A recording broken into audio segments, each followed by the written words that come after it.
राष्ट्र सर्वप्रथम राष्ट्र सर्वप्रथम राष्ट्र सर्वप्रथम राष्ट्र सर्वप्रथम राष्ट्र सर्वप्रथम की बात कार्यक्रम में आप सभी राष्ट्रवासियों का हार्दिक स्वागत है।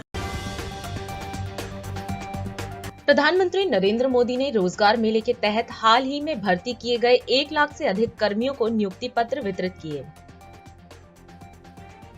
रालोद प्रमुख जयंत चौधरी ने आखिरकार एनडीए में शामिल होने का ऐलान कर दिया है। अब चौधरी जयंत के एनडीए में जाने से वेस्ट यूपी में चुनावी समीकरण भी पूरी तरह बदल जाएंगे। कर्नाटक के उपराज्यपाल थावरचंद गहलोत ने राज्य के विकास के मॉडल को पेश करते हुए कहा कि कर्नाटक सरकार द्वारा लागू की गई गारंटी योजना के कारण 1.2 करोड़ से अधिक परिवार गरीबी रेखा से बाहर निकलकर मध्यम वर्ग की स्थिति में आ रहे हैं। दिल्ली की एक अदालत ने वरिष्ठ आप नेता मनीष सिसोदिया को 3 दिन की अंतरिम जमानत दे दी। कथित उत्पाद शुल्क नीति घोटाले में गिरफ्तार सिसोदिया को अपनी भतीजी की शादी में शामिल होने की अनुमति दी गई है।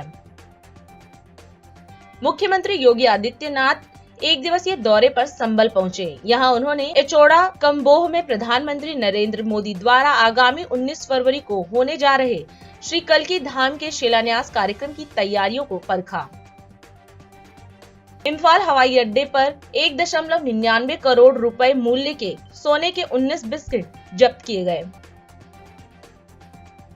त्रिपुनिथुरा में एक आवासीय क्षेत्र में संचालित अवैध पटाखा गोदाम में हुए भीषण विस्फोट में एक व्यक्ति की मौत हो गई तथा महिलाओं और बच्चों सहित 16 अन्य लोग घायल हो गए।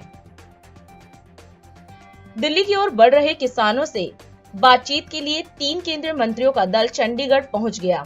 मोदी सरकार का प्रयास है कि किसानों को आंदोलन नहीं करने के लिए मनाया जाए।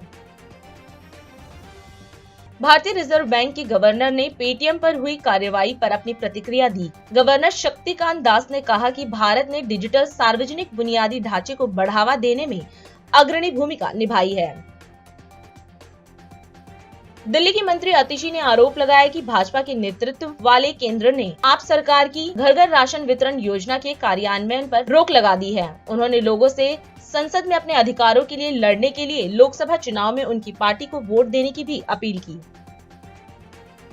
श्रीलंका और मॉरिशस में यूपीआई सेवाओं के शुभारंभ के अवसर पर प्रधानमंत्री मोदी ने डिजिटल माध्यम से कार्यक्रम को संबोधित किया। इस दौरान उन्होंने कहा कि हिंद महासागर क्षेत्र के 3 मित्र देशों के लिए आज एक विशेष दिन है। हमारे ऐतिहासिक संबंधों को आज हम आधुनिक डिजिटल रूप से जोड़ रहे हैं। ये देश के लोगों के विकास के लिए हमारे कमिटमेंट का प्रमाण है।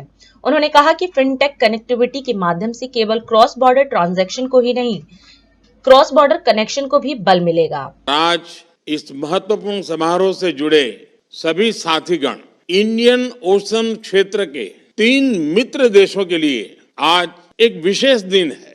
अपने ऐतिहासिक संबंधों को आज हम आधुनिक डिजिटल रूप से जोड़ रहे हैं।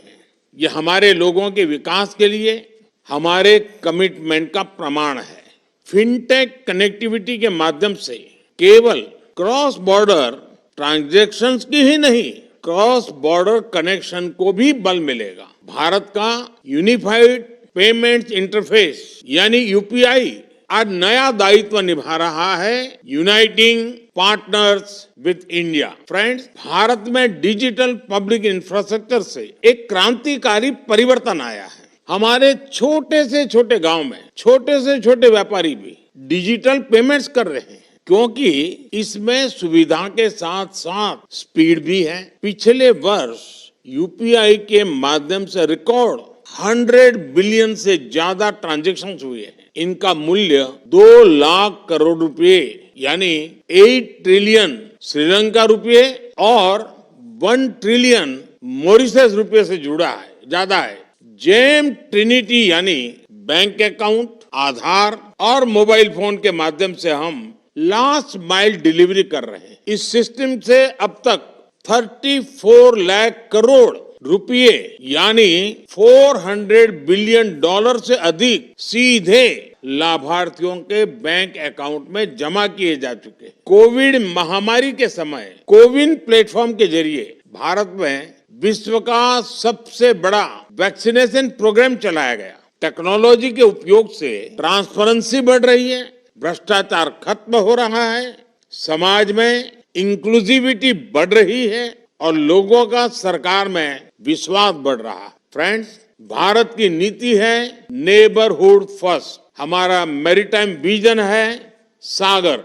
सागर यानी security and growth for all in the region. हमारा लक्ष्य है पूरे क्षेत्र में शांति, सुरक्षा और विकास। भारत अपने विकास को अपने पड़ोसी मित्रों से अलग रख करके नहीं देखता। श्रीलंका के साथ हर क्षेत्र में कनेक्टिविटी लगातार मजबूत कर रहे हैं। पिछले वर्ष राष्ट्रपति विक्रम सिंघे की भारत यात्रा के दौरान हमने एक विजन डॉक्यूमेंट अपनाया था। वित्तीय कनेक्टिविटी को बढ़ाना उसका एक प्रमुख हिस्सा था। ये खुशी की बात है कि आज हमने इस संकल्प को पूरा किया है। प्रधानमंत्री जगन्नाथ के साथ भी पिछले साल व्यापक चर्चा हुई थी। G20 समिट में आप हमारे विशेष अतिथि थे। मुझे विश्वास है कि श्रीलंका और मॉरिशस का यूपीआई प्रणाली से जुड़ने से दोनों देशों को भी लाभ मिलेगा।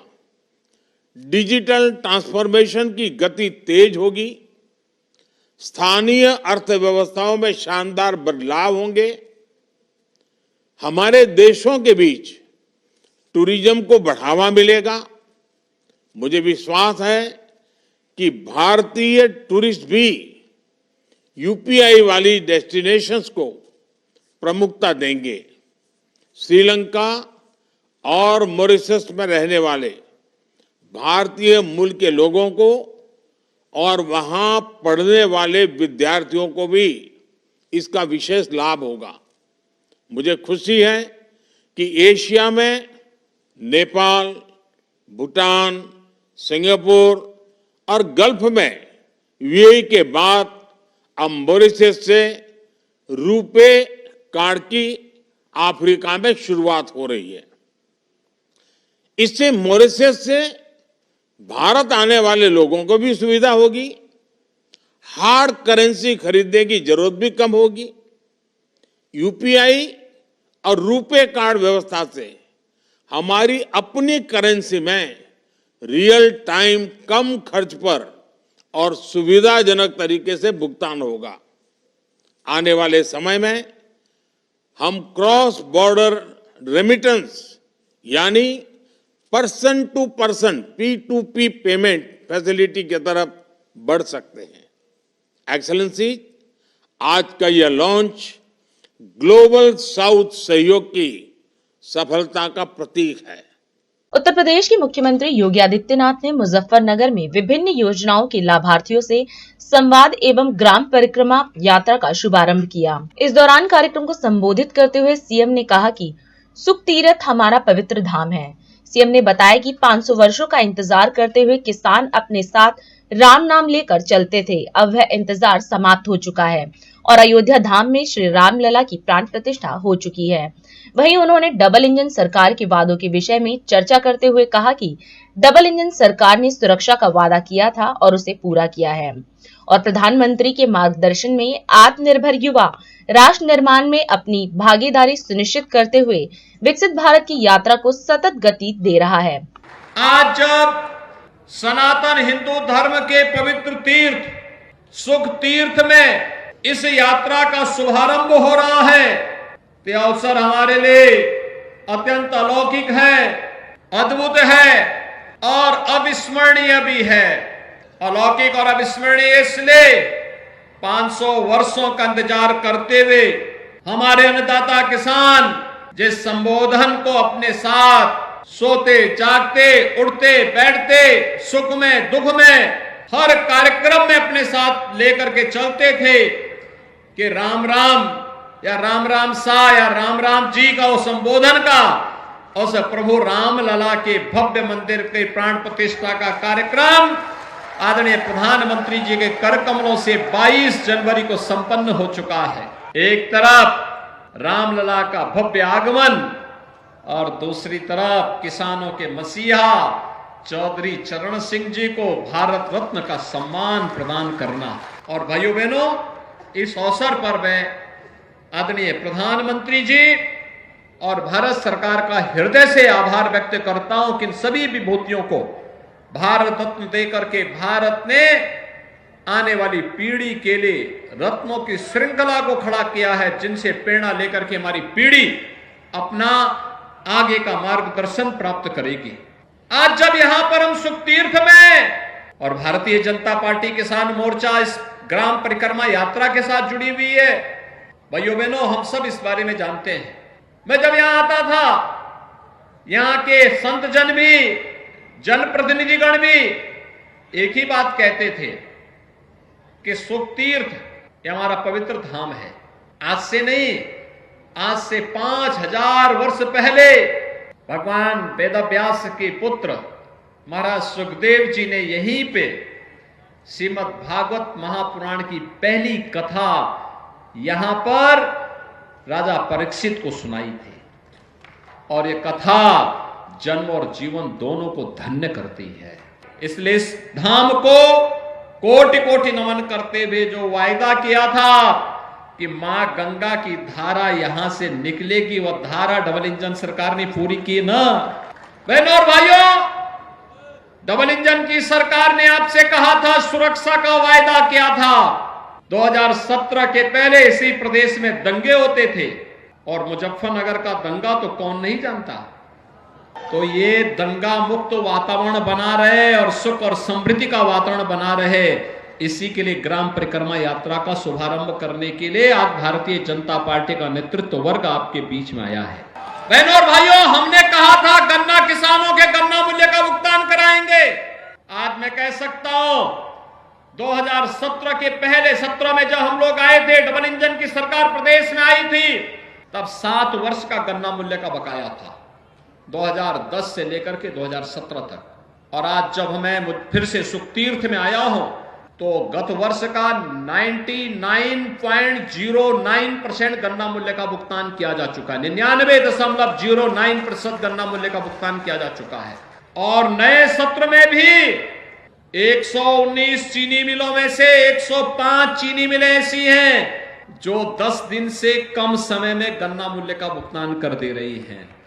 और बाकी जो बची है उन पर भी दबाव बनाया जा रहा है कि हर हाल में अन्नदाता किसान की मेहनत का पैसा उन्हें समय पे मिलना ही चाहिए और उसको देने के लिए प्रयास किए जा रहे हैं।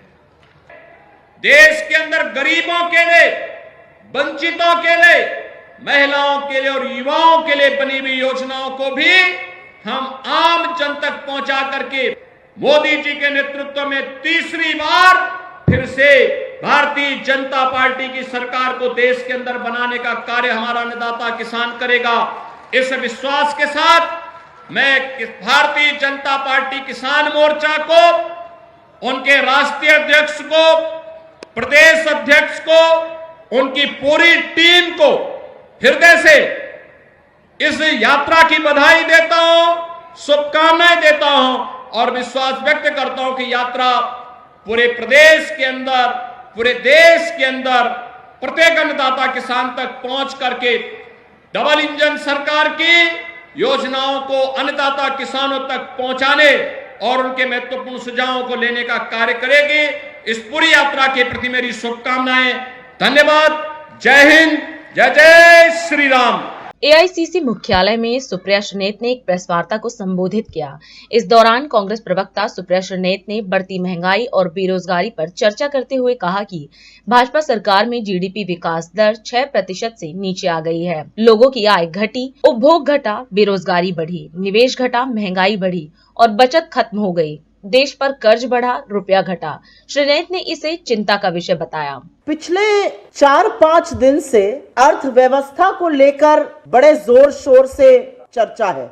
सरकार सीना ठोक के कुछ बातें कह रही है, हमने भी कुछ बातें कही हैं, लेकिन असलियत यह है कि अर्थव्यवस्था पर दो मत हो ही नहीं सकते हैं, क्योंकि अर्थव्यवस्था को आंका आंकड़ों से जाता है और आंकड़े झूठ नहीं बोलते हैं। यूपीए के 10 वर्ष में जीडीपी ग्रोथ इनके 10 वर्षों से कहीं अधिक थी। डेकेडल 10 वर्ष की एवरेज जीडीपी ग्रोथ 6.7% थी, इनकी 5.9% है। जीडीपी ग्रोथ हमने इनको 6.7% पे सौंपी थी। 6% से नीचे उस जीडीपी ग्रोथ को लाने का काम सरकार ने किया है। इस सरकार के कार्यकाल में आय घटी है, उपभोग घटा है, निवेश घटा है, बेरोजगारी बढ़ी है, महंगाई बढ़ी है, आमदनी घटी लेकिन बचत खप गई है, देश पर कर्जा बढ़ा है, रुपया गिरा है, पेट्रोल डीजल महंगा हुआ है, सिर्फ जबानी जमा खर्च सुना गया है। बेरोजगारी हमारे समय की शायद सबसे बड़ी त्रासदी है। लेकिन अगर आप बेरोजगारी में भी युवा बेरोजगारी के आंकड़ों को देखिए तो यह वाकई में एक टिकिंग टाइम बॉम्ब है। आय, शहरी लोगों की भी आय घटी है, रूरल वेजेस भी घटे हैं। मनरेगा में ज्यादा खर्च क्यों करना पड़ रहा है सरकार को? क्योंकि एग्रीकल्चर में जॉब्स बढ़ रही हैं। किसी भी डेवलपिंग इकोनॉमी में अगर कृषि में जॉब बढ़ती है और मैन्युफैक्चरिंग और सर्विसेज में कम होती है, जो हमारे यहां लगातार हो रहा है पिछले कुछ सालों में, यह चिंता का विषय है। आज एक डेवलपिंग इकोनॉमी इंडिया में मैन्युफैक्चरिंग और सर्विसेज की जॉब घट रही है, मैन्युफैक्चरिंग का शेयर जीडीपी में घट रहा है, मैन्युफैक्चरिंग का शेयर वर्किंग पॉपुलेशन में घट रहा है, यही हाल सर्विसेज का है। एग्रीकल्चर में जॉब बढ़ रही है। Highest number of figures 15.5 crore लोग रजिस्टर कर रहे हैं मनरेगा में। मैंने जैसा कि कहा, निवेश भी गिरा है, प्राइवेट निवेश भी गिरा है और एफडीआई भी घटा है। लगातार इस सरकार ने शिक्षा और स्वास्थ्य पे पैसा कम खर्चा किया है और असलियत यह है कि सरकार अभी भी समस्या मानने को तैयार नहीं है। कोरोना पर हर बार ठीकरा फोड़ा जाता है। कोरोना आने के पहले इस देश की जीडीपी ग्रोथ आधी हो गई थी और उसके आधे होने का कारण नोटबंदी और विफल रूप से जो जीएसटी लगाया गया वो था। आपकी जानकारी के लिए याद दिला दूं कि 2016 के बाद 2019 में जीडीपी ग्रोथ 3.9% पर आकर गिर गई थी। कोरोना का तब एक भी केस नहीं आया था। 45 वर्ष में सबसे ज्यादा तब बेरोजगारी थी। तो यह सरकार की विफल नीतियों का प्रमाण है। ठीकरा कोरोना पे ना फोड़ा जाए। और आज भी हमारी जो जीडीपी ग्रोथ रेट है वो 6% के आसपास है। जो बड़ी इकोनॉमीज है, चाहे वो यूएस हो, चाहे वो यूरोपियन इकोनॉमीज हो, वो पैंडेमिक में जो उनको चोट पहुंची, जो पैंडेमिक में क्षति हुई उनको अर्थव्यवस्था में, उसको दूर करके अब आगे बढ़ चुकी हैं। हम अभी भी 6% पे ग्रो कर रहे हैं। कंजम्पशन, उपभोग, जो लोग चीजें खरीदते हैं, खाने की, पहनने की, साबुन, तेल, मंजन, कंघी इत्यादि, लगातार घट रहा है। कंजम्पशन की ग्रोथ पिछले 5 साल में मात्र 3% हुई है और यह चिंता का विषय है क्योंकि कंजम्पशन हमारी जीडीपी का 60% हिस्सा है। असलियत यह है कि कंजम्पशन को अगर ज्यादा अंदरूनी तौर से उस डेटा को देखा जाए तो अमीरों की सरकार और गरीबों की तरफ बेरुखी साफ होती जाती है। पैसेंजर व्हीकल सेल, 4 पहिया गाड़ी जो है वो एनुअल रेट 4.6% से बढ़ रही है, लेकिन 2 व्हीलर की जो सेल है वो मात्र 0.7% से बढ़ रही है। यूपीए के शासनकाल में ये 9% से बढ़ती थी। जिस इन्फ्लेशन के नाम पर बड़े बड़े दावे किए जाते थे, बहुत हुई महंगाई की मार, असलियत यह है कि फूड इन्फ्लेशन 9% के आसपास लगातार बना हुआ है और एक साल भी पिछले 5 वर्षों में जो इन्फ्लेशन का लेवल है 4%, वो अचीव नहीं हुआ है। लगातार 6% के आसपास इन्फ्लेशन रहा है। सरकार पूरी तरह से विफल है, चाहे वो निवेश हो, उपभोग हो, ग्रोथ हो, बेरोजगारी हो, महंगाई हो, कर्ज हो, रुपया हो, पेट्रोल डीजल की कीमतें हो। ऐसा कोई भी मानक नहीं है जिसमें इस सरकार ने, मोदी सरकार ने यूपीए से बेटर परफॉर्म किया हो। अभी समय है एक ब्रेक का। हम चलते हैं ब्रेक पर, आप कहीं जाए नहीं, छोटा सा break. Powered by Kamal Buildtech Private Limited, fulfilling promises. With our professional team and experience of delivering projects, in past we guarantee you peace of mind and top quality work in an affordable price. और अधिक खबरों के लिए आप हमारे YouTube channel दैनिक India दर्पण को अभी सब्सक्राइब करें और नोटिफिकेशन के लिए बेल आइकन को प्रेस करना ना भूलें।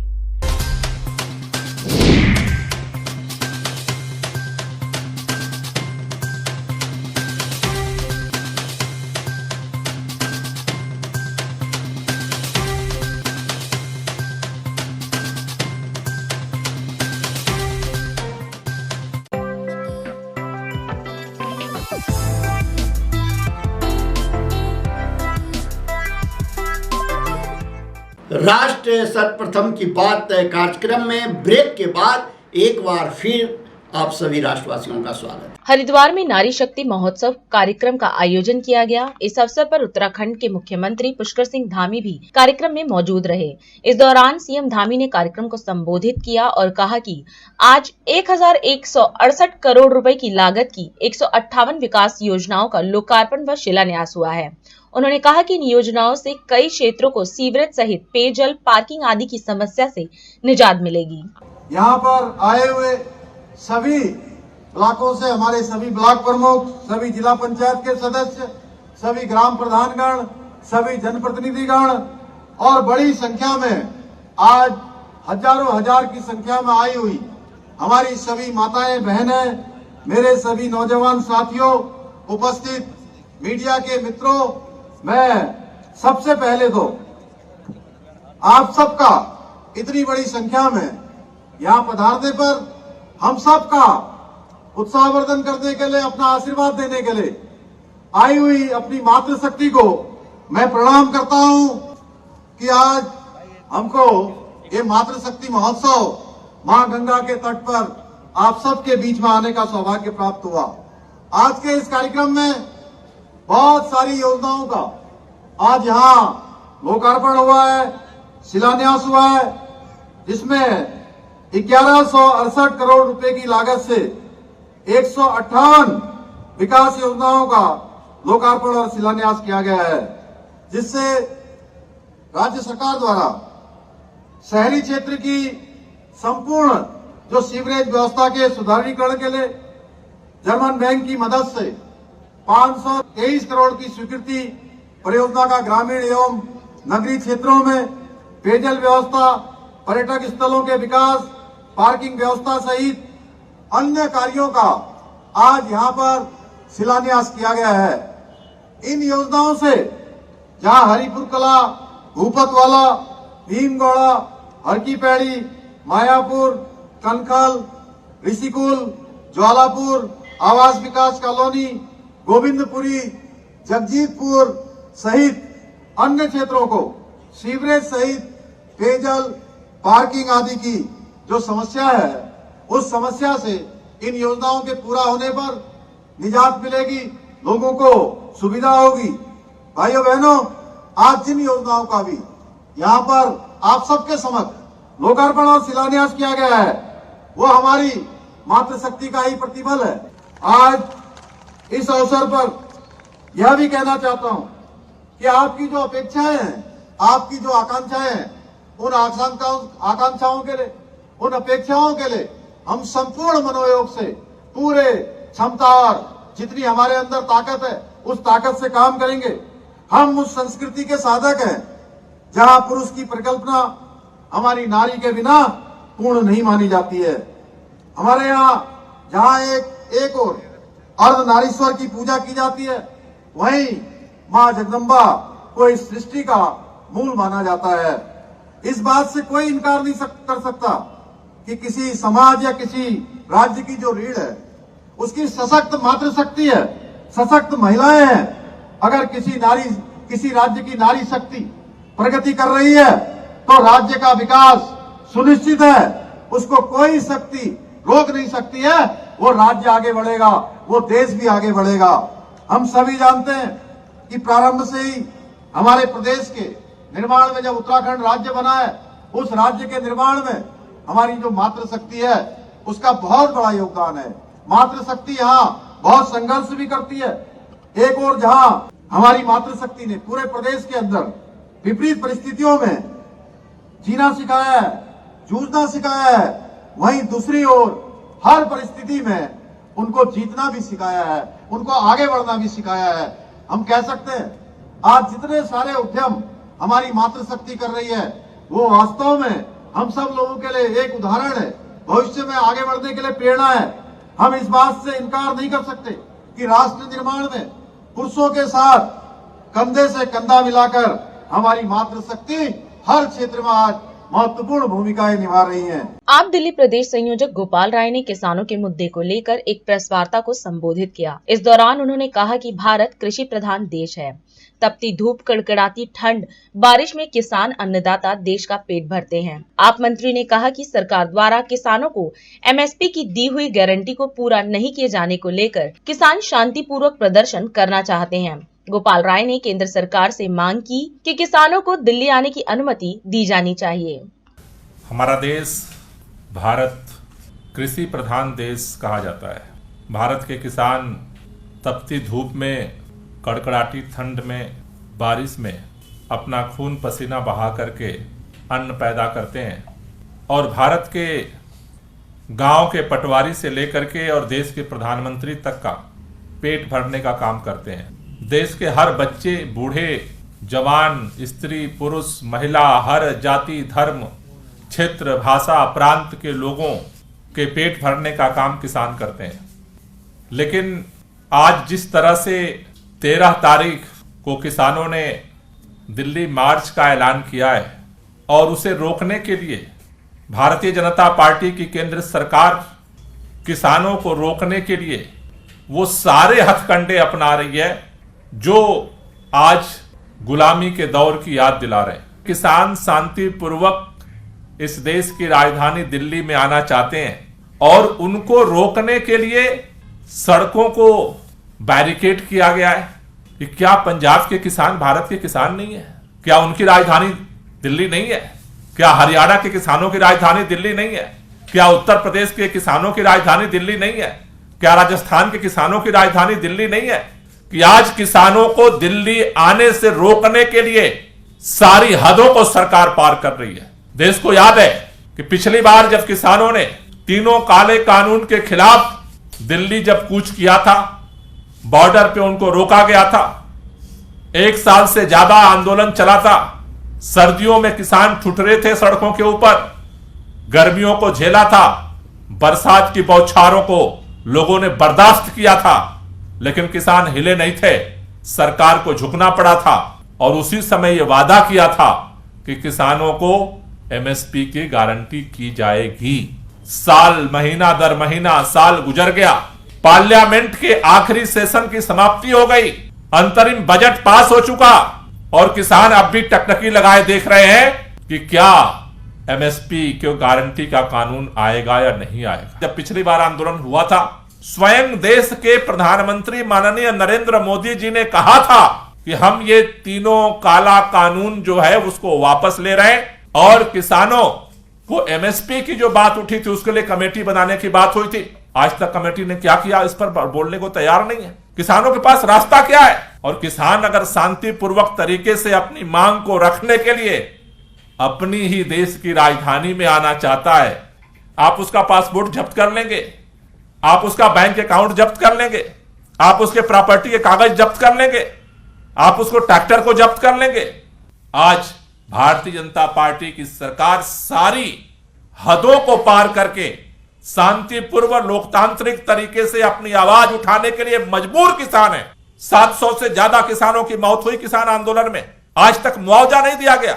वादा किया था सरकार ने, आज किसानों के ऊपर मुकदमे लगे हैं, बहुत जगह पे वापस नहीं हुए, आज वो कोर्ट कचहरी के चक्कर लगा रहे हैं। आपने वादा किया था, वादा का समाधान करने के लिए आज फिर किसानों को पत्र गया है कि चंडीगढ़ में माननीय अर्जुन मुंडा जी, पीयूष गोयल जी और नित्यानंद राय जी दोबारा वार्ता करना चाहते हैं। ये दोहरा मापदंड किस लिए?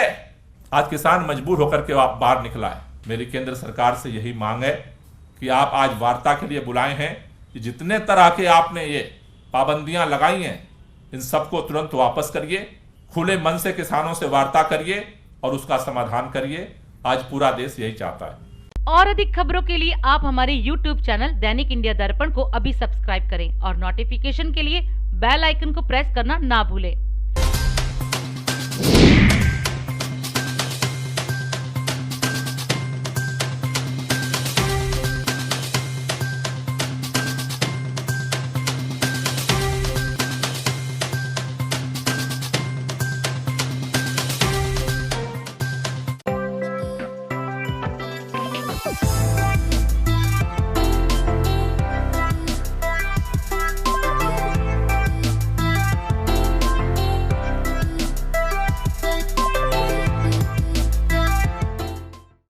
आज हम इस कार्यक्रम में आपसे विदा लेते हैं। आप अन्य खबरों के लिए बने रहे।